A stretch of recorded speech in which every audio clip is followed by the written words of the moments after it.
Hey, it's Holden here, Run Pure Sports. Make sure you check me out on Twitter at Holden Radio. Check out Run Pure Sports on Twitter at Run Pure Sports and give us a thumbs up. If you already missed or if you haven't watched the quarterbacks or running backs yet, make sure you get to that. We got the tight end coming out on Wednesday. This will be dropped on Tuesday night. Early week thoughts on the wide receivers. So just some early week thoughts, give you a little framework here. And you know what? I would say that my wide receiver pool this week, it's probably right there, right where it's been the last couple of weeks. I have quite a few plays to get to. I think it's easy when you start at the top, though. It's going to be tough for me to fade DeAndre Hopkins. 7-9 on DraftKings, 8-7 on FanDuel, number 3 in targets, number 4 in yards, number 1 in catches. He only has 1 touchdown at this point, but the Jets are so bad. They're giving up 12.5 catches, 166 yards, and 3 touchdowns per game. Well, about 3 touchdowns total, but per game, 166 yards to the wide receivers. And Hopkins is the overwhelming, he just eats the targets from Kyler Murray, which is, why he's 3rd in targets in the NFL with 46. So Hopkins right there, not much convincing, right? Maybe there'll be a couple of dum-dums that are off of Calvin Ridley after last week. I don't know why. He's taking on Carolina.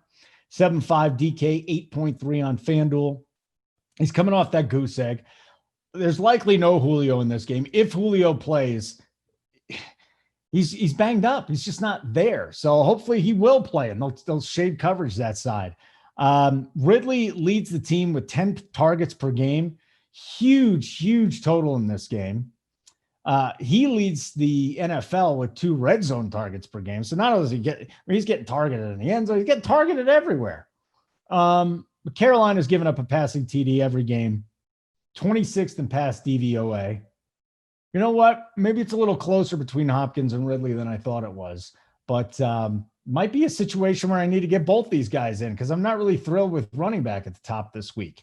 Tyreek Hill, 6'9 DK, 8-2 on FanDuel, touchdown machine. He has scored a touchdown in every single game this year.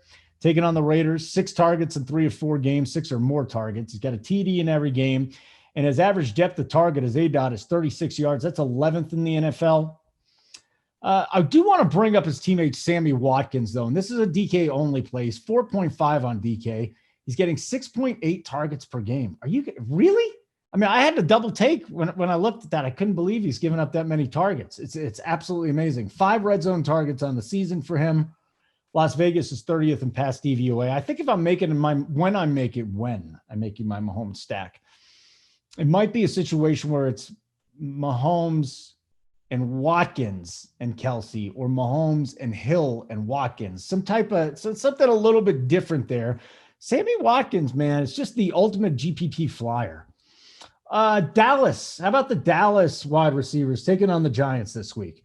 So I'm just going to bring up the 3 big receiving options. They do have 2 other humongous receiving options. Zeke Elliott is 2nd in targets, and then Dalton Schultz, I want to say, is 4th. So here's what we got. Amari Cooper, 7.4 DK, 7.8 on FanDuel. He's getting 12.8 targets per game. That is number 1 in the National Football League. He's getting the most targets per game. 28.8 points on DK, 30% of the team's air yard. He is by far and away the number 1 option in this offense. If you know me, though, I love CeeDee Lamb, 6K on DK. 5.9 on FanDuel. So we're getting $1,400 discount and just a ridiculous, what is that? Like almost $2,000, $1,900 discount on FanDuel for CeeDee Lamb, 7 targets per game, 16.5 air yards, 17.1 DK points per game.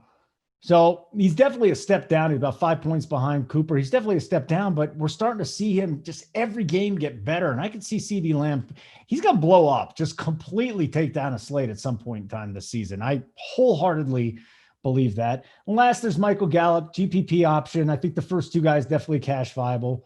But Gallup, 5.4 on DK, 5.7 on FanDuel, 6 targets per game, 26% of the air yards, though. So air yards wise, it's Cooper, Gallup, and then way down is Lamb. But that's just how I rank them. Cooper, Lamb, Gallup. If I'm going in cash, I can easily see myself getting up to Cooper. If I need to save money, I'll go with Lamb. It almost seems like you have to have a piece of the Dallas passing offense and a piece of the Seattle passing offense every single week, but we don't have Seattle on the slate. Pittsburgh's an interesting one. Juju Smith-Schuster against Philadelphia, 6-7 on DK, 7-3 on FanDuel. Okay, he's fourth in wide receiver separation in the NFL. That's really good. Fourth, 4 yards per route run. Okay, leads in targets and catches, although Deontay Johnson is really the number one wide receiver there in a very small sample through the 2 games he's been there. He's out of concussion protocol. He's supposed to play this week. Deontay Johnson, 5'6", so you're getting a massive discount on both sites.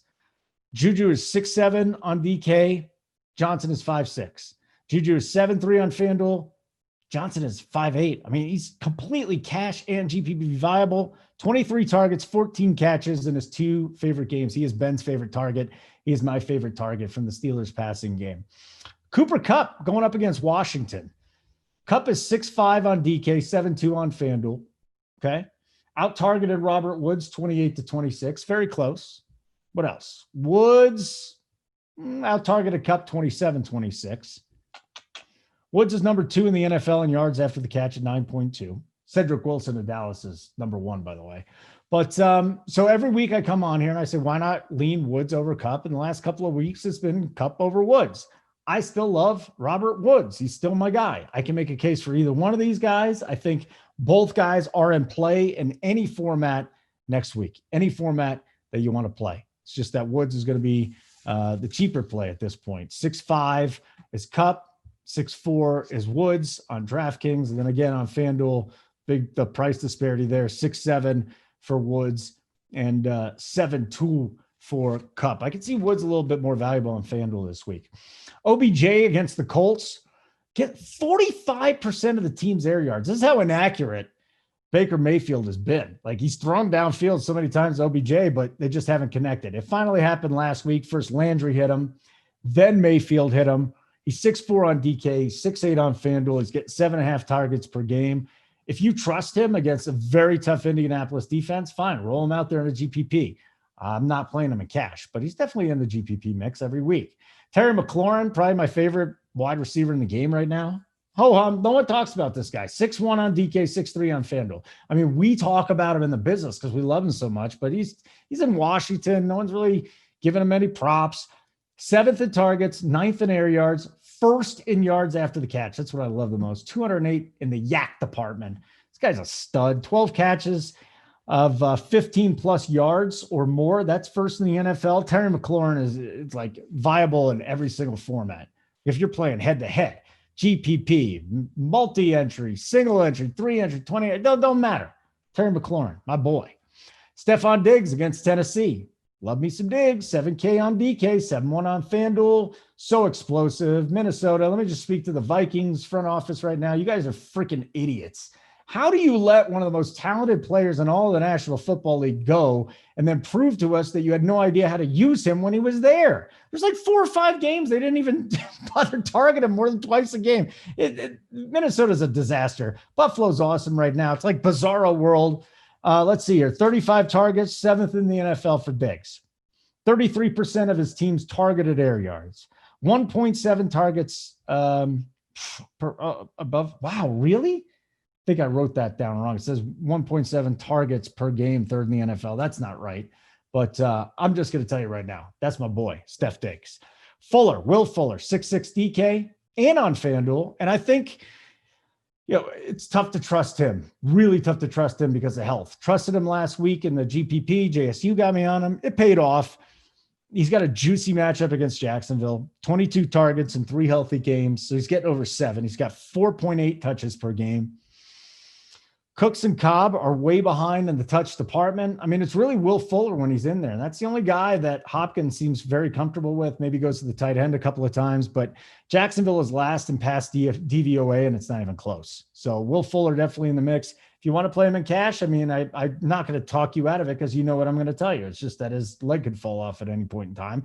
Be hobbling around on one leg, and then the other leg falls off, and then he's got no legs, and then he's just using his arms, and he's not going to be as fast.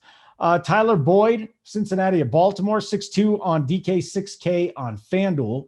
25 targets in the last 3 weeks. I love it, huh?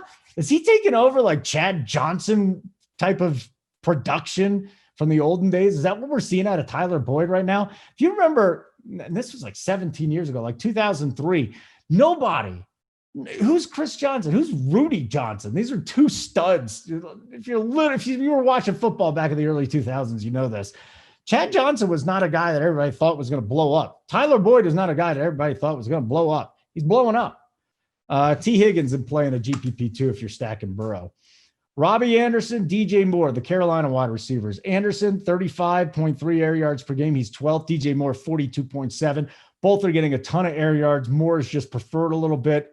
Like I said, if you're going to play Bridgewater, it's not a bad idea just to stack them with both of these. Because as I've dug into this, what I'm noticing is that the Millie Maker winners on both sides, I want to say at least 6 of the 8 weeks here, because we got 4 on DraftKings, 4 on FanDuel. 6 of the 8, we have had quarterback, wide receiver, and then a wraparound with the opposition at wide receiver. So that's an interesting build here when you look at it in the Millie Makers. So it would be Bridgewater, Anderson, and Moore, and then you'd want to wrap it with Ridley probably. Just an idea. Other guys in the pool: Hunter Renfrow, Jamison Crowder, Deebo Samuel because he's at Miami, Brandon Ayuk if Deebo Samuel doesn't play. And I think that's about it. Oh, Darius Slayton against Dallas. The Giants have been trailing 87% of the time. Dallas has been trailing a lot too, but Darius Slayton for me is an absolutely terrific GPP play this week. All right, thanks for watching. If you haven't seen the quarterback, the running back, and we'll have tight end, go check them out. Give me a thumbs up. Follow me on Twitter at Holden Radio. Thanks a lot to Simon back in our studio for running this whole thing. I'll catch you soon.